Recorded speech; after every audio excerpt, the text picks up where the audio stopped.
따라합시다. 성령으로 충만한 이 밤이 되게 해주세요. 옆 사람 축복해 주세요. 하늘의 불로 뜨겁게 타오르십시오. 아멘. 생명이라는 게 참 중요하죠. 생명이 없으면은 나머지 좋은 것들이 아무리 많아도 소용이 없거든요. 여러분, 생명이 없으면은요, 좋은 집 있어도 뭐 하겠습니까? 좋은 집이 의미가 없어요.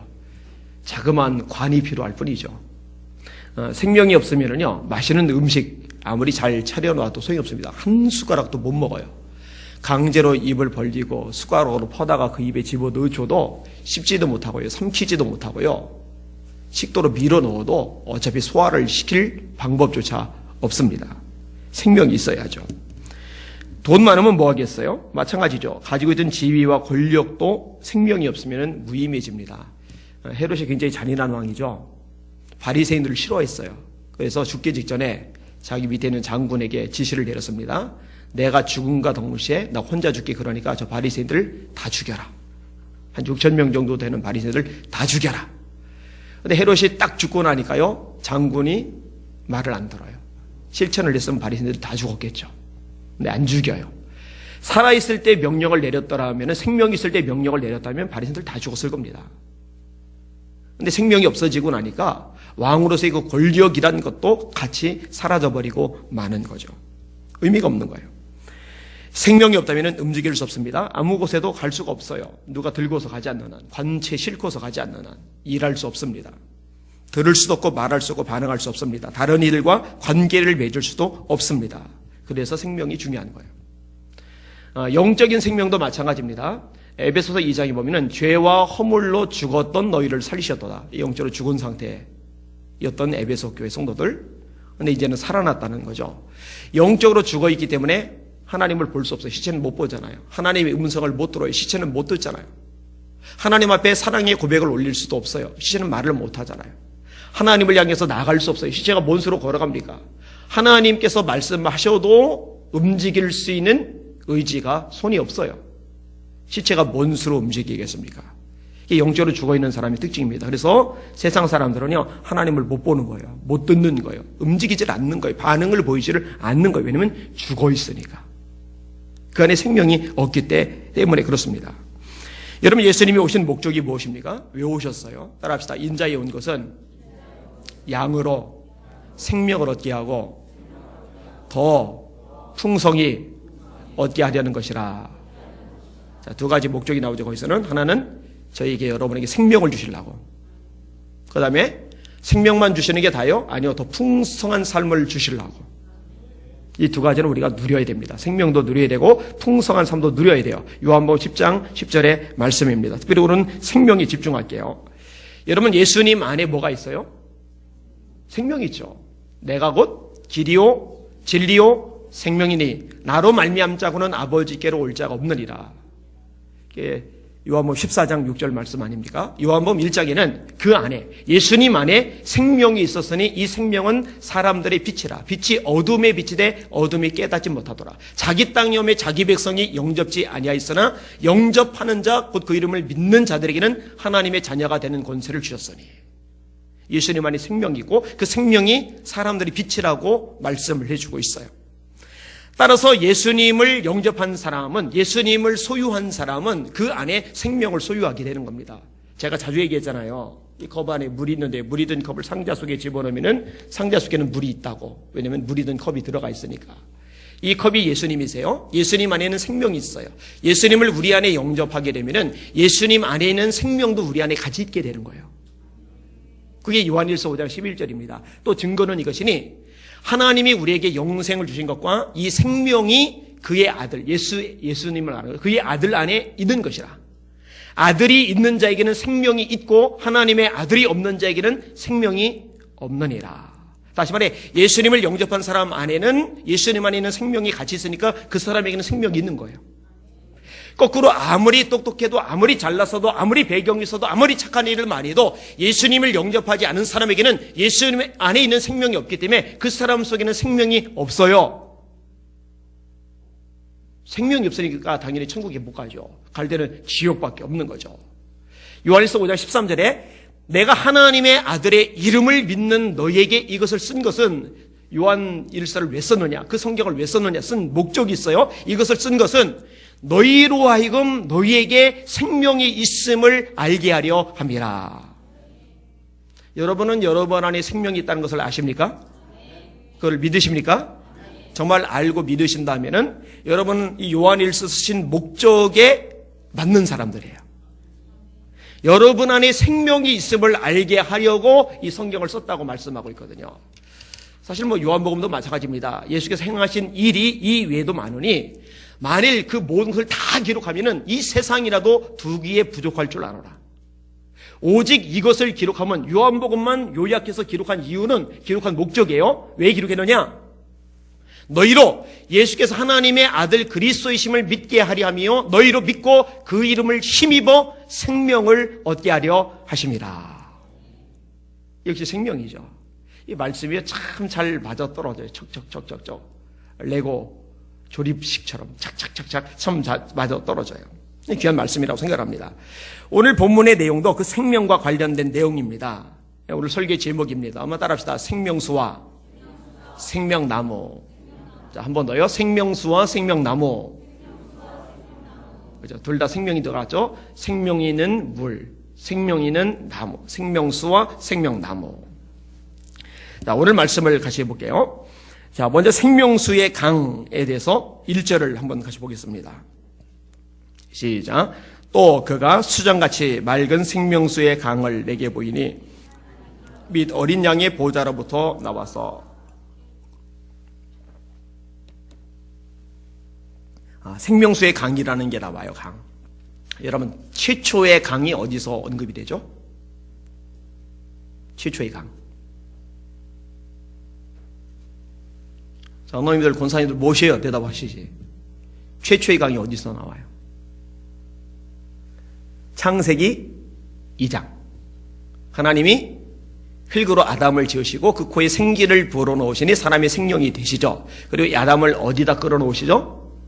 동방에 에덴을 창설하시고 에덴 동산 안에 아담을 둬요.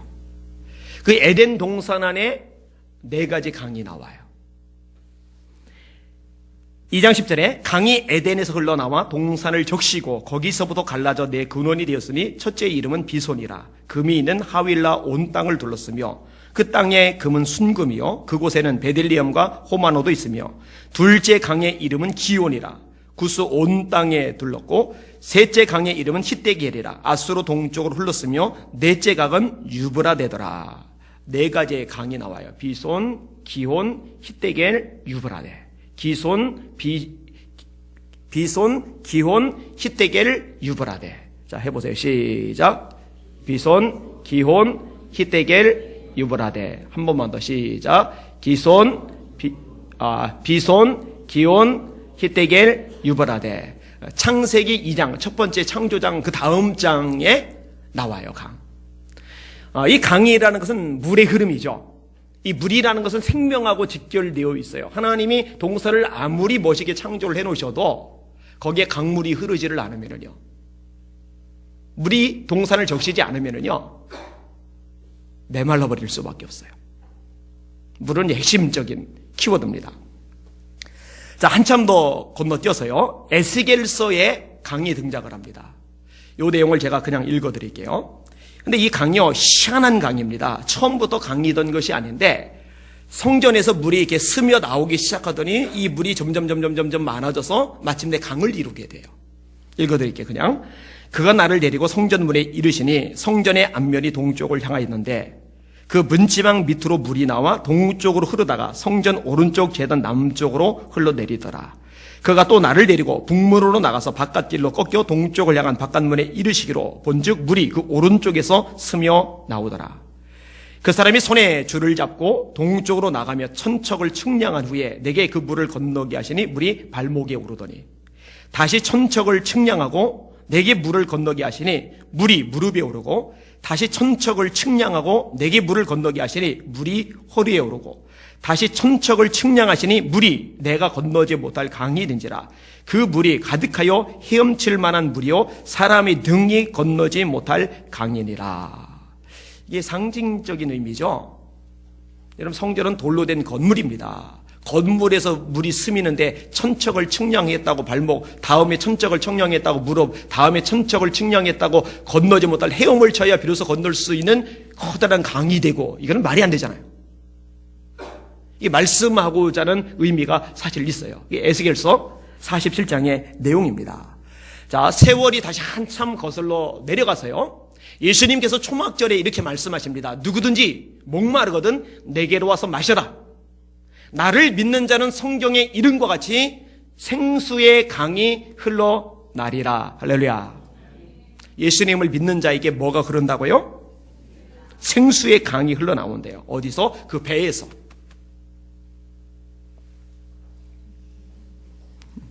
배가 나오긴 했는데 물은 안 나오는데 복수가 찬 것도 아니고, 이게 생수의 강이 흘러나리래요. 이게 상징이죠. 이것은 믿는 자가 받을 성령을 가르쳐 말씀하신 것이라고 성경은 기록을 해주고 있어요.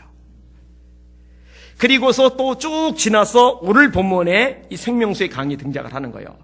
다시 1절. 또 그가 수정같이 맑은 생명수의 강을 내게 보이니 하나님과 및 어린 양의 보호자로부터 나와서, 자, 이 강의 근원이 어디예요? 하나님, 그리고 어린 양의 보호자, 거기서부터 강의 시작이 되는 거예요. 에스겔 47장의 그 강의 근원이 어디예요? 성전이에요. 성전이 결국 누구예요? 예수님이에요. 예수님이 이 성전을 헐라, 내가 3일 동안 일으키리라. 사람들이 의아해요. 갸웃거려요. 46년 동안 짓고도 아직 완공이 안 되는 이 어마어마한 성전을 어떻게 자기 혼자 3일 만에 짓는다는 말인가? 왜 이렇게 헛소리를 하지? 그런데 예수는 성전된 자기 육체를 가리켜 말씀하심이라. 예수님에게서 생수가 흘러나오는 거예요. 근데 그걸 이야기를 해주고 있는 거예요. 근원은 하나님이세요. 삼위일체 하나님. 자, 그 다음에 생명나무가 언급이 됐는데 2절이죠. 2절을 다시 읽어볼게요. 시작. 길 가운데로 흐르더라. 강 좌우에 생명나무가 있어 12가지 열매를 맺되 달마다 그 열매를 맺고 그 나무 잎사귀들은 만국을 치료하기 위하여 있더라. 아멘. 여러분, 에스겔서 내용을 다시 언급을 할 필요가 있어요. 그 에스겔서 성전에서 물이 나와서 발목, 무릎, 그 다음에 이제 건너지 못할 강까지 형성이 됐잖아요. 그리고 이 물이 점점 흘러가서 사방을 적시기 시작을 하는데, 이 물이 닿는 곳마다 역사가 일어나요. 그 역사가 뭔지 아세요? 생명입니다. 생명. 할렐루야. 지금 생명이라는 주제에 계속 연결이 되고 있어요. 성전에서 물이 흘러나오는데 그 물이 닿는 곳마다 생명이 일어나요. 읽어드릴게요. 그대로. 그가 내게 이르시되 인자야. 여기서 인자는 예수님을 가리키는 게 아닙니다. 에스겔서의 인자는 에스겔이에요. 인자야, 네가 이것을 보았느냐 하시고 나를 인도하여 강가로 돌아가게 하시기로 내가 돌아가니 강 좌우편에 나무가 심이 많더라. 그가 내게 이르시되 이 물이 동쪽으로 향하여 흘러 아라바로 내려가서 바다에 이르리니 이 흘러내리는 물로 그 바다의 물이 되살아나리라. 바다의 물이 되살아나요. 바다의 물이. 강이 들어갔다고.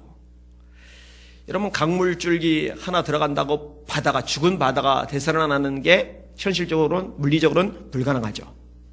상징입니다. 하나님께서 말씀하시고자 하는 메시지가 있는 거예요. 이 강물이 이르는 곳마다 번성하는 모든 생물이 살고 생명, 또 고기가 심히 많으리니 이 물이 흘러 들어가므로 바닷물이 되살아나겠고 이 강이 이르는 각처의 모든 것이 살 것이며 또 이 강가에 어부가 설 것이니 엔게디에서부터 에네글라인까지 그물 치는 곳이 될 것이라. 그 고기가 각기 종류를 따라 큰 바다의 고기같이 심히 많으려니와. 근데 이 물이 제대로 들어가지 못하는 곳이죠. 이 물이 제대로 스며들지 못하는 곳. 거기는 어떻게 되느냐? 그 진펄과 개펄은 되살아나지 못하고 소금 땅이 될 것이며. 성전에서 물이 나오는데 물이 들어가면 바다도 살아요, 나무도 살아요, 다 살아요, 생물이 살아요. 그런데 이 물을 제대로 받아들이지 않는 곳, 거기는 되살아나지 못해요. 여러분, 예수님을 통해서 생명수 강이 흘러나오는데 이 강물을 받아들이는 사람은 다 살아나요. 죄인도 살아나는 거예요. 형편없는 인간 말정도 살아나는 거예요. 막가파도 살아나는 거예요. 변화되는 거예요. 새로워지는 거예요. 새로운 피조물이 되는 거예요. 할렐루야. 그러나 아무리 잘났어도 이 생수의 강이 흘러 들어가지 못하면, 영향을 미치지 못하면 되살아나지 못해요. 맞아, 읽을게요. 그 강 좌우가에는 각종 먹을 과실나무가 자라서 그 잎이 시들지 아니하며 열매가 끊이지 아니하고 달마다 새 열매를 맺으리니. 12달이면 열매가 12개가 맺힌단 말인가? 근데 이게 계시록에도 똑같이 나오죠. 그 물이 성소를 통하여 나옴이라. 자, 보세요. 다시요. 잘 들으세요. 강 좌우 가에는 각종 먹을 나무가 자라서 그 잎이 시들지 아니하며 열매가 끊이지 아니하며 달마다 새 열매를 맺으리니. 이유가 뭐냐? 그 물이 성소를 통하여 나옴이라. 성전을 통해서 나온 것이기 때문에 이런 엄청난 생명 역사가 일어나는 거예요. 그러니까 일반 강물을 말하는 게 아니죠. 예수님에게서 흘러나온 생수가 이런 기적을, 이런 능력을, 이런 변화를, 이런 역사를 이루는 줄 믿으시길 바랍니다. 이게 복음의 능력이죠. 그 열매는 먹을 만하고 그 잎사귀는 약 재료가 되리라. 오늘 본문의 내용도 똑같죠. 길 가운데로 흘러요. 그리고 그 강 좌우에 생명나무들이 생기는데 달마다 열매를 맺어요. 에스겔서 47장하고 똑같아요. 그리고 에스겔 47장에는 그 생명나무 열매만이 아니라 12가지 열매만이 아니라 잎사귀들이 약 재료가 될 만하다고 돼 있는데 이 계시록에는 뭐라고 돼 있느냐? 그 나무 잎사귀들은 만국을 치료하기 위하여 있더라 라고 돼 있어요. 여러분, 저와 여러분들이 천국에 가면, 하나님 나라에 가면은요, 아픔과 상처, 그 흔적들 그대로 남아있습니까? 하나님이 싹 해결하시고 치유해 버리십니까? 치유하시죠. 여러분, 상처라는 건 힘들어요. 참 힘듭니다. 저에게도 상처가 있잖아요. 그죠? 이 왼팔의 상처. 이거는요, 상처가 남아있는 한 어쩔 수가 없어요. 이번에 가가지고 의사를 이제 새로 마치려고 이제 사람 만나고 왔어요. 새 기계를 갖다 껴도 여전히 아파요. 근데 여러분, 이 몸의 상처만 사람에게 고통과 아픔을 주는 게 아니라요, 마음의 상처도 고통과 아픔을 줍니다. 그리고 상처가 있는 동안에는요, 그게 지속적으로 영향을 미쳐요. 자, 손을 비었어요. 그럼 이 상처가 제대로 다 치료가 되기 전에는요, 이게 닿을 때마다 계속 아파요. 10번 닿았다고 20번 닿았다고 안 아픈 게 아니에요. 여러분, 마음의 상처도 마찬가지입니다. 그게 완전히 아물고 치료가 되지 않으면요, 건드려질 때마다 계속 아파요. 그리고 상처를 건들면은 짜증, 공격적인 태도, 날카로운 말, 이런 것들이 나가잖아요. 이런 것들이 자꾸 튀어나오는 사람은요, 그 마음에 상처가 있다는 얘기예요, 사실은요. 그렇잖아요. 이게 탁 건드는데, 괜찮아요, 탁 건드는데. 근데 상처가 잔뜩 나 있는 상태로 탁 건들면, 왜 그래? 이렇게 된단 말이에요. 그러니까 건드려서 내가 지금 아프고 막 짜증이 나는 게 아니라 건강하지 못해서 그럴 때가 많아요, 사실은요. 건강하면 그냥 흘려버릴 수 있는데 상처가 있으니까 흘려버려지지를 않는 거예요. 근데 만약에 천국에 가서 거기서도 이 상처가, 이 고통의 흔적들이 남아서, 그 쓴뿌리들이 남아서 영향을 미치면 어떻게 되겠어요? 이게 싹 치료해야죠. 근데 생명수 강이 흐르고 그 옆에 생명나무가 열리고 그리고 거기 잎사귀가 만국을 치료하기 위하여 있더라. 모든 사람들이 한 사람도 빠짐없이 완벽하게 깨끗하게 치유받고 회복이 되는 줄 믿으시길 바랍니다. 전 천국이 너무 소망이 돼요. 너무 기대가 돼요. 거기 가면은 제가 이제 아프지 않고 살 수 있을 거예요. 아프게 산 세월도 벌써 35년 됐는데, 그리고 앞으로도 한 50년도 살 것 같으니까 50년은 아파서 살 것 같은데, 그 전에 예수님 오시면 딱 좋고, 그죠? 근데 천국에 가면 그거 싹 사라져요. 여기는 여러분들 아픔 깨끗하게 치료하실 줄 믿으시길 바랍니다. 관절염 때문에, 두통 때문에, 허리 디스크 때문에, 뭐 소화불량 때문에, 이런저런 잡동사니 때문에 시달리는 분들 얼마나 복입니까? 또 마음의 아픔과 상처, 고통의 흔적을 가지고 이것 때문에 힘들어하는 분들 얼마나 좋겠어요. 참 감사하죠. 자, 세 번째 부분은 한 구절인데, 자, 이 하나님의 나라, 생수의 강이 흐르고 생명나무 열매가 있고, 여기에 없는 것이 있어요. 뭐가 없느냐? 저주가 없어요. 자, 저주 없다는 구절, 한 구절만 같이 읽겠습니다. 그 다음 구절. 자, 3절 앞부분만 같이 한번 읽을게요. 시작. 다시 저주가 없으며. 아멘. 됐어요. 거기까지만 일단. 여러분, 여기서 저주라고 하는 거는요, 하나님의 진노하고 연결이 되는 겁니다. 다시요. 여기서 저주라는 거는요, 하나님의 진노하고 연결이 되는 거예요. 여러분, 성경에서 가장 먼저 저주받은 존재가 나오죠. 누구죠? 네, 맞아요. 마귀. 창세기 3장이죠. 이 마귀가, 이 뱀이 하와를 꼬시잖아요. 너 하나님이 참으로 동산나무의 모든 실과를 먹지 말라 하시더냐? 아니야, 먹어도 되는데 선악과 먹지 말라 하셔서 먹으면 죽을 까노라 하셨어. 아니야, 먹으면 네 눈이 밝아서 하나님같이 돼. 그리고 마음을 뺏긴 상태로 보니까 먹음직하고 보암직하고 지혜롭게 할 만큼 탐스럽게 보여서 땄어요. 먹었어요. 그리고 남편에게도 줬어요. 아담이 선악한 줄 알고서 먹었을까요? 모르고서 먹었을까요? 그거 100% 알고 먹었습니다. 동산 중앙에 있는데 그거 모르겠어요. 그러니까 남자는요, 여자한테 약해요. 그 신길교회 이신흥 목사님이 담임 목사님이시잖아요. 지난번 성결인 대회 때 그 설교를 하셨어요. 그리고 돌아왔는데 저한테 전화를 하셨어요. 전화하셔서 생각지 못했던 얘기를 끄집어내셨어요. 제가 찬양을 부르는데 찬양 부르는 모습이 너무 감동돼서 전화하셨대요. 이 교단 총회장님이 참 시간이 남아도시는가 보다. 그러면서 여러 가지 얘기를 좀 했어요. 근데 이분에 대해서, 그 다음에 이분 교회에 계신 박성철 신원 회장님이죠. 에 대해서 제가 정보가 좀 있어요. 어떻게 하느냐. 이 옆에 있는 참사랑교회 하우영 목사님. 그 목사님의 아버지가 그 신길교회 장로님이시거든요. 근데 목사님이 되게 목회를 잘하십니다. 능력이 있으세요. 영역이 있으세요. 그 하 목사님 아들 진우가 경기를 심하게 해요. 열이 막 올라가고요. 근데 할머니가, 그러니까 장로님 아내 되시는 권사님이 아기를 데리고 갔는데 이 목사님께서 손주 자꾸 경기에서 고생하고 마음고생하고 힘들어하는 분이 여기 계시는데 하나님께서 치유하셨다고. 그래서 그 다음에 경기가 다 사라져 버렸어요. 그리고 이제 한 번은 또 이게 하나님께서 손가락 아픈 사람 위해서 선포하라고 그러는데 아이고 지까지까지 하고 선포를 안 했는데 당신 손가락이 아파가지고 일주일 동안 생고생을 하셨대요. 그리고 이제 선포를 하고 나니까 손가락 아픈 사람 낫고 당신 손도 이제 괜찮아졌고. 이게 이제 능력이 있으신 분이에요. 제주도 길때도 목회를 잘 하셨어요. 그런데 이분이 목회를 하실 때 협력을 해주면 좋은데 거기에 반기를 든 장로님들이 있었어요. 또 교인들이 있었어요. 여러분이 아무리 역량이고 뛰어나도요, 긁어내리고 깎아내리면요, 목회 제대로 못합니다. 우장로님 동생분이 그랬잖아요. 얼마나 힘들어했어요. 근데 하나님 역사하셔서 더 큰 교회로 담임으로 부임해 가셔요. 근데 재미나는 사실이 거기 이제 박성철 장로님과 관련된 부분인데 이분이 목사님을 반대하는 쪽에 서 있었어요. 그런데 나중에 이분이 목사님 쪽으로 가셨고 이런 분이 목사님 쪽에 서니까 워낙 힘이 막강하거든요.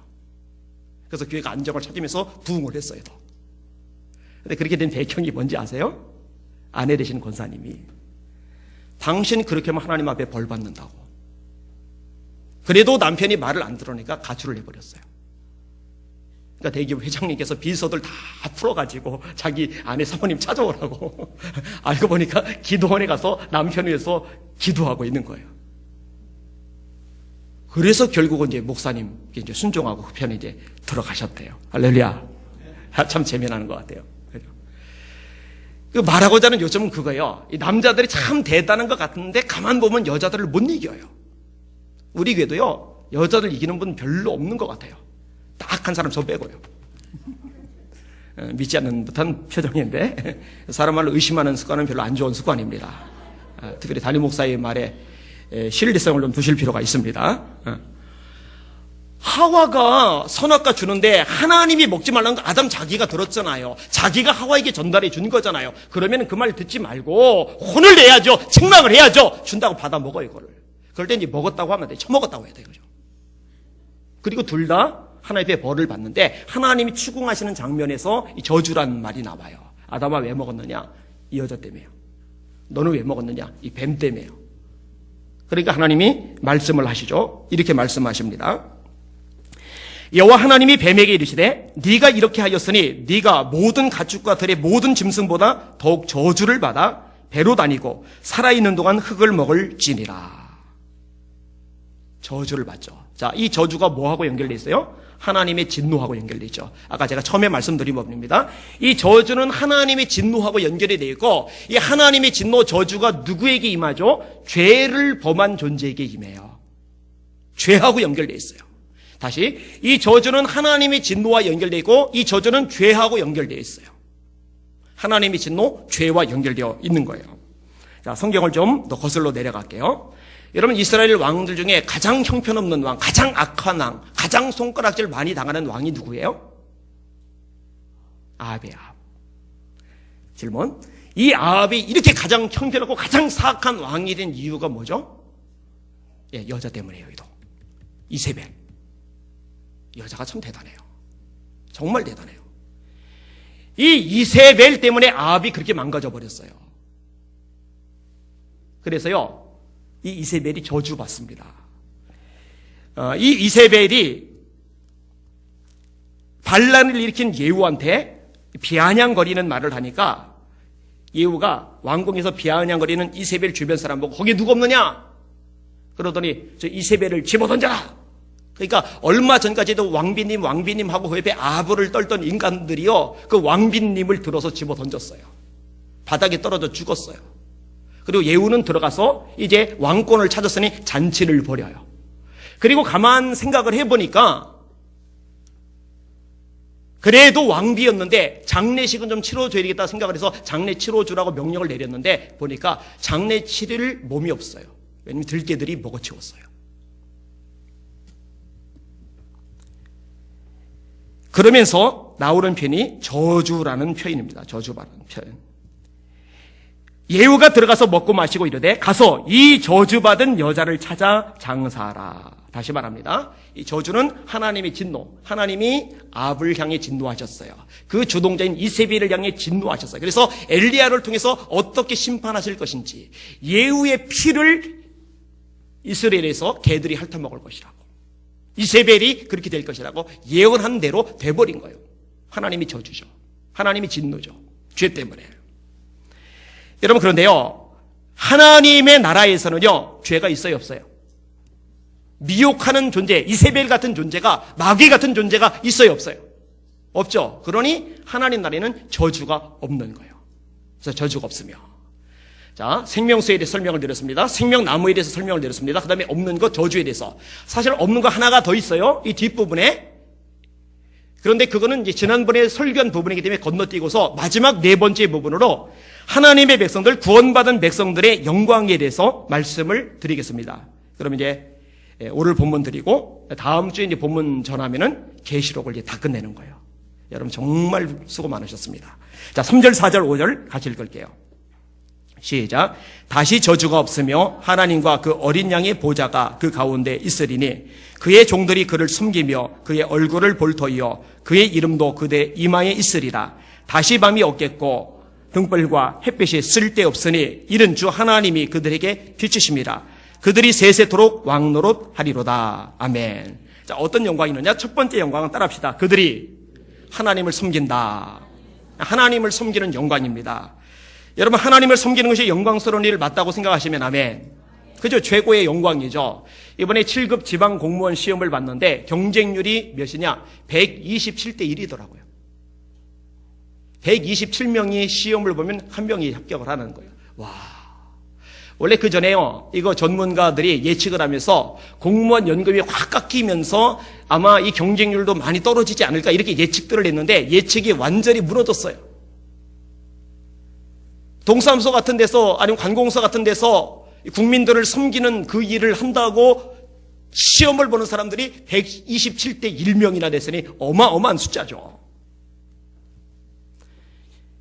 연금이 줄어도 공무원이 낫다고 생각하는 사람이 그렇게 많은 거죠. 여러분, 이 7급 지방 공무원하고 비교할 수 없는 거 있죠. 청와대 수석, 뭐 경제 수석이든지 여러 수석들이 있잖아요. 만약에 여러분의 자녀 중에 한 명이 대통령의 수석이 되었다 그러면은 아마 집안 잔치 벌일 겁니다. 난리가 날 겁니다. 그거는 뭐 고급 공무원 정도가 아니잖아요. 대통령 수석, 행정관, 비서관 정도 되면은요, 그 옆에요, 뭔가 좀 도움받으려고 줄 서는 사람들 수두룩 하잖아요. 근데 그것 때문에 잘 관리 못하다가 망하는 사람들도 생기잖아요. 뇌물 받아먹었다가. 한 나라의 대통령을 섬기는 자리도 영광스러워요. 하물며 하나님을 섬기는 자가 된다. 이거 최고의 영광 아닙니까? 저는 제가 목사라는 것에 대해서 굉장한 자부심을 가지고 있습니다. 여러분, 목사는 하나님을 섬기는 위치예요. 그러니까 자부심을 가지는 게 당연한 거죠. 월급이 적다고 월급이 회사 임원들처럼 억대 아니라고 기죽을 일이 전혀 없는 게 하나님을 섬기는 직임이니까. 근데 여러분, 솔직히 말해서 여러분의 목사인 저만 하나님을 섬깁니까? 여기는 여러분도 하나님을 섬기는 존귀한 존재임을 믿으시길 바랍니다. 여러분의 위치에 대해서 자부심과 긍지를 가지시기를 주님의 이름으로 축원합니다. 그래서 지미 카터 같은 대통령이 이 국가를 섬기는 일이 얼마나 대단합니까만은 그 대통령 재임 기간에도 교회학교 교사로서 주님의 몸된 교회를 섬기는 일을 소중히 더 중요하게 여긴 거 아니겠어요? 유세 선거를 앞두고도 그렇게 한 거 아니겠어요? 최근에도 신문에 사설이 났던데, 칼럼이 났던데, 재임 기간에 인기가 가장 없었던 대통령이 카터인데 재임 이후에 인기가 가장 많고 존경을 가장 많이 받는 대통령이 카터예요. 제가 볼 때는 하나님을 너무 잘 섬기니까 하나님이 그렇게 세워주신 것이라고 저는 그렇게 믿어요. 하나님이 내버려 두시겠어요? 영광스러운 거죠. 여러분, 하나님 섬기는 저와 여러분이 된 것 감사하실 수 있기를 주의 이름으로 축원합니다. 자, 하나님을 섬기는 것, 이게 영광, 첫 번째 영광이고, 두 번째 뭐냐면은 하나님의 얼굴을 봅니다. 그의 얼굴을 볼 터이요. 여러분, 하나님의 얼굴을 본다라는 개념은요, 엄청난 개념입니다. 여러분, 솔직히 하나님의 얼굴을 볼 수가 있어요, 없어요? 없죠. 출애굽기 24장에 보면은 굉장한 표현이 하나 나옵니다. 들어보세요. 모세와 아론과 나답과 아비후와 이스라엘 장로 70인이 올라가서 이스라엘 하나님을 보니 그 발 아래에는 청옥을 편듯하고 하늘같이 청명하더라. 하나님이 이스라엘의 존귀한 자들에게 손을 대지 아니하셨고 그들은 하나님을 보고 먹고 마셨더라. 구약에 유일하게 단체로 하나님을 봤다라는 표현은 여기밖에는 없어요. 출애굽기 34장. 근데 하나님을 봤다라고 하는데, 근데 그것도요, 사실은 좀 약간 두루뭉실합니다. 하나님을 봤는데 그 발 아래는 청옥을 편듯하고 하늘은 청명하더라. 제대로 하나님을 본 게 아니고요, 하나님이 임재 속에 들어가 있을 뿐인 거예요. 그게 출애굽기 34장의 내용입니다. 이런 모세가요, 하나님 앞에 간절하게 원하는 기도의 제목이 있어요. 그 기도의 제목이 뭔지 아세요? 하나님 보여달라는 거예요. 하나님이 보고 싶었던 거예요. 음성은 들었는데, 감동은 받았는데, 직접 보고 싶은 거예요. 하나님이 어떻게 말씀하시는지 아십니까? 이렇게 말합니다. 네가 내 얼굴을 보지 못하리니 나를 보고 살 자가 없음이니라. 여호와께서 또 이르시기를, 보라, 내 곁에 한 장소가 있으니 너는 그 반석 위에 서라. 내 영광이 지나갈 때에 내가 너를 반석 틈에 두고 내가 지나가도록 내 손으로 너를 덮었다가 손을 거두리니 네가 내 등을 볼 것이요 얼굴은 보지 못하리라. 그럼 하나님은 등이 있으신가? 이게 또 상징적인 표현들입니다. 하나님을 대면하여 보면 죽어요. 하나님이 임재만 어느 정도 맛보게 하시는 거예요. 모세조차도, 위대한 하나님의 종조차도. 세월이 좀 더 거슬러 내려갑니다. 마노아 아세요? 마노아가 누구죠? 힘센 사사 삼손의 아버지입니다. 이 마노아에게 여호와의 사자가 나타납니다. 여러분, 구약 성경에서 여호와의 사자는요, 천사하고 달라요. 여호와의 사자가 나타난 대목이, 예를 들면 창세기 19장에 아브라함에게 나타나죠. 여호와의 사자가 나타나고 천사들이 같이 대동을 합니다. 그리고 천사들은 먼저 소돔과 고모라 땅으로 가고 여호와의 사자는 아브라함하고 대화를 시작하는데요, 이 여호와의 사자가 건방진 듯한 말을 해요. 천사라면은 할 수 없는 말을 해요. 마치 자기가 하나님인 것처럼. 그런데 천사가 아니에요. 성육신 이전에 예수 그리스도라고 보는 해석도 있어요. 하나님이 사람의 몸을 입고 나타나셨을 때 그것을 여호와의 사자라고 해요. 창세기 22장에 여호와의 사자가 아브라함아 멈춰라 하면서, 내가 이제야 네가 나를 경외하는 줄 알았다. 천사라면 천사 따위가 감히 네가 나를 경외하는 줄 알았다, 이렇게 말 못합니다. 천사가 무슨 경외를 받습니까? 경외받을 존재는 하나님밖에 없어요. 그러니까 구약에서 여호와의 사자가 나온다, 성경에 있다 여호와의 사자라는 표현이 등장한다 이러면은, 이건 천사가 아니고 사람의 몸을 입고 나타나신 하나님이시구나, 이렇게 이해를 하시면은 성경에 대한 이해가 훨씬 넓어져요. 이 마노아에게 나타난 분도 천사가 아니고 여호와의 사자입니다. 나중에 마노아가 자기에게 나타났던 분이 여호와의 사자인 줄 깨닫고 나서 이렇게 말을 합니다. 여호와의 사자가 마노아와 그의 아내에게 다시 나타나지 아니하니 마노아가 그제야 그가 여호와의 사자인 줄 알고 그의 아내에게 이르되 우리가 하나님을 보았으니 반드시 죽으리로다. 따라합시다. 우리가 하나님을 보았으니. 아까는 누구예요? 여호와의 사자인데. 여호와의 사자를 보았는데 마노아가 뭘 봤다고 그래요? 하나님을 봤다는 거예요. 그런데 하나님을 봤는데 감사하는 게 아니라 이제 우리가 죽는다 이거죠. 이게 이제 사람이 지는 한계거든요. 근데 이 아내가 참 지혜로워요. 오늘 아내 얘기가 되게 많이 나오는데 얘는 긍정적으로 지혜로워요. 이 두려움에 벌벌벌벌 바들바들 떠는 이 마노아 보고 아내가 하는 말이 여호와께서 우리를 죽이려 하셨더라면 우리 손에서 번제와 소제를 받지 아니하셨을 것이요 이 모든 일을 보이지 아니하셨을 것이며 이제 이런 말씀도 우리에게 이르지 아니하셨으리이다. 그러니까 그 다음에 이제 마노아가 가슴이 이렇게 내려앉죠. 이게 마음이 이제 가라앉죠. 한 가지만 더 소개를 할게요. 그 사건 이후에 다시 시간이 한참 거슬러 내려갑니다. 오늘 성경을 완전히 여행을 하고 있어요. 이사야 6장에 우시야 왕이 죽었어요. 이 우시야 왕은 아사랴라는 이름을 가지고 있어요. 그래서 어떤 데는 아사랴, 어떤 데는 우시야. 그래서 헷갈리시는 분이 있는데 같은 인물입니다. 나라를 부강하게 만들어서 존경을 굉장히 많이 샀던 왕인데 나라를 부강하게 만든 덕분에 마음이 교만해져서 제사장 노릇하려고 성전에 들어가다가 하나님의 저주를 받아 진노를 사서 문둥병이 생겨요. 왕이면 뭡니까? 문둥병 생기니까. 그 다음부터는 백성들 앞에 못 나타나요. 신하들 앞에 못 나타나요. 별궁에 숨어서 갇혀 지냅니다. 그 다음에 그 아들 요담이 대신 통치를 해요. 그리고 이우시 왕은 결국 문둥병이 번져서 죽어요. 그러니까 나라 입장에서는요 굉장히 어두운 상황입니다. 나라를 부강하게 했던 왕이 비참하게 저주받아 죽었으니까.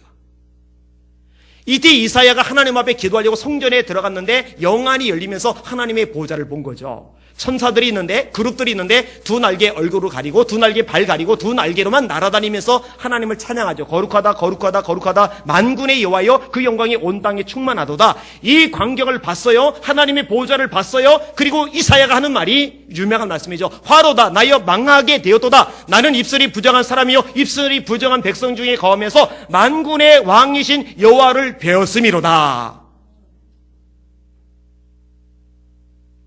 하나님을 봤는데 망했다는 거예요. 죽었다는 거예요. 이게 성경의 개념입니다. 기본 개념입니다. 피조물된 우리들은요 질적으로 너무나 초월적인 너무나 엄청난 이 하나님을 마주보고서 견딜 수가 없어요. 이 육체가 견딜 수가 없어요. 죽을 수밖에 없어요. 그런데 우리가 천국에 갈 때는요 죽은 사람들은 부활하죠. 부활할 때 영광의 몸을 갖죠. 저와 여러분 휴거되죠. 휴거될 때 우리의 몸도 역시 영광스러워지는 줄 깨달으시기를 바랍니다. 그때 제8이 돌아와요.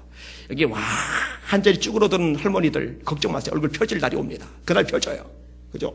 화상 때문에 온몸이 일그러진 사람도 걱정할 거 없어요. 영광의 몸으로 그리고 하나님을 대면하여 볼 수 있는 존재가 되고 하나님을 보는 거예요. 그래서 오늘 본문에 나오는데 이 하나님을 본다라는 이 짧은 표현이 얼마나 가치고 얼마나 깊이가 있는 표현인지를 제가 여러분에게 가르쳐 드리기 위해서 이 구약을 훑어드린 거예요. 영광이죠. 하나님을 보는 거. 영광이에요. 정말 영광이에요. 자, 그 다음에 어떤 영광이느냐? 그의 이름도 그들의 이마에 있으리라. 여러분의 이마에, 저의 이마에 하나님의 이름이 있답니다. 하나님의 이름이. 이 이마에 하나님의 이름이 있다는 얘기는 저와 여러분의 하나님의 이름을 소유하게 된다는 거예요. 여러분 이건 최고의 능력인 줄 믿으시기를 바랍니다. 최고의 권세죠.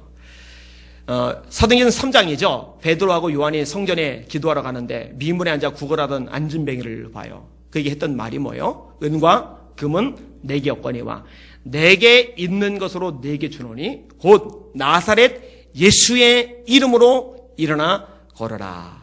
돈은 없는데 뭔 가졌어요? 예수의 이름을 소유했어요. 여러분 그 예수님의 이름을 베드로만 소유했어요? 요한만 소유했어요? 아니요. 이 아니한 목사도 소유했어요. 그래서 그 이름 가지고 제가 선포하잖아요. 그 이름을 기도하잖아요. 그 이름은 제 영혼을 향해서도 명령을 내리잖아요. 여기는 여러분들 역시 그 이름을 소유한 줄 믿으시길 바랍니다. 이 귀신이 여러분을 힘들게 하거들랑 혼란하게 만들거든 여러분 마음속에 풍랑과 격동을 일으키거들랑 어쩔 수 없어 환경상 그렇게 넉넉히 있지 마시고 여러분이 가진 예수의 이름의 권세를 가지고 여러분의 심령을 향해서 명령하고 선포하세요. 내 영혼아 잠잠할지어다. 원수마귀 흑암의 영들 귀신의 세력들아 내 심령 속에서 떠나갈지어다. 우리에게 예수 이름의 권세가 있거든요. 그러니까 이마에 하나님의 이름이 있다는 것은 그 이름을 소유했다는 얘기고, 거꾸로 이마에 하나님의 이름이 있다는 것은 우리가 하나님의 소유라는 의미도 가지고 있어요. 저는, 여기는 여러분들은 마귀의 소유가 아닙니다. 세상의 소속이 아닙니다. 하나님 아버지의 만왕의 왕, 만주의 저, 창조자, 역사의 주관자, 세상의 심판주이신 하나님의 소유된 백성인 줄 믿으시길 바랍니다. 그게 베드로전서 2장 9절이죠. 너희는 택하신 족속이여 왕같은 제사장들이여 거룩한 나라여 그의 소유된 백성이니, 그의 소유된 백성이니. 할렐루야. 하나님의 것들이에요. 하나님의. 저도 여기는 여러분도. 자, 마지막 하나가 뭐냐? 따라합시다. 그들이 세세토록 왕 노릇하리로다. 이거 들었던 기억이 나죠. 예수님이 재림하시면서 천년 왕국이 시작되는데, 그 천년 왕국에서 천년 동안 왕 노릇하는데, 이 천년 동안 왕 노릇하기 위해서 부활하는 사람을 무슨 부활이라고 그런다고 했어요? 네, 정섭이가 좀 얘기를 했어요. 첫째 부활. 따라합시다. 첫째 부활. 기억을 잘 해두세요. 첫째 부활. 그 다음에 나머지 사람들이 두 번째 부활하는데, 그들은 하나님의 백보자 심판대 앞에서 심판을 받고 멸망, 지옥에 떨어지기 위해서 부활해요. 그래서 첫째 부활에 참여하는 자들이 복이 있다라고 말씀하고 있어요. 나는 우리 예수 비전교회 성도들이 한 명도 빠짐없이 이 첫째 부활에 참여하기를 원해요. 그래서 말씀을 제대로 전하는 거예요. 왜냐하면 말씀이 제대로 들어가야 거듭나거든요. 말씀이 제대로 들어가야 구원받은 하나님의 백성으로 살거든요. 말씀 아니면 안 되거든요. 근데 이 천년 왕국에서 왕노릇 한다라고 말씀하는데, 이 연장선상에서 하나님의 나라에 들어가서도 이제는 세세토록, 천년이 아니라 세세토록 왕노릇 할 것이랍니다. 지배하고 군림하고 그런 의미가 아니라 하나님의 영광을 같이 누리며 그 영광에 동참하는 특권을 저와 여러분이 누리게 된다는 거예요. 얼마나 큰 영광, 얼마나 큰 복입니까?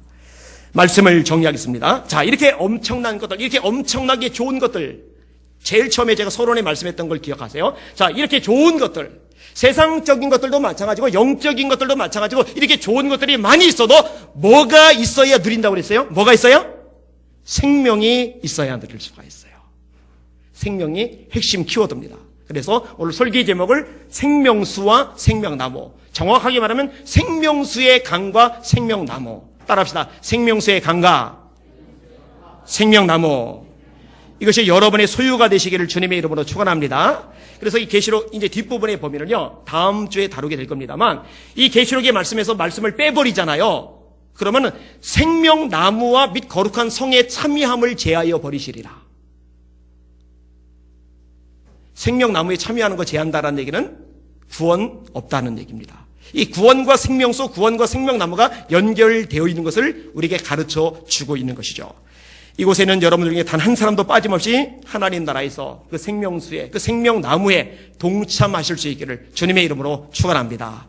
여러분만이 아니라 여러분의 가족들이, 여러분의 이웃들이, 여러분의 친구들이, 여러분의 직장 동료들이, 여러분의 동네 아줌마들, 아저씨들이 여러분들 때문에 예수님을 영접함으로 이 생명수와 생명나무에 참여할 수 있는 특권들이 부어지기를 주님의 이름으로 축원합니다. 아멘. 기도하겠습니다. 하나님 아버지, 설교하기 참 어려운 계시록의 말씀을 거의 8개월에 걸쳐서 나눴습니다. 이제 한 주 정도 더 말씀을 다루게 되면은 1장 1절부터 마지막 장까지 다 다루는 것이 됩니다.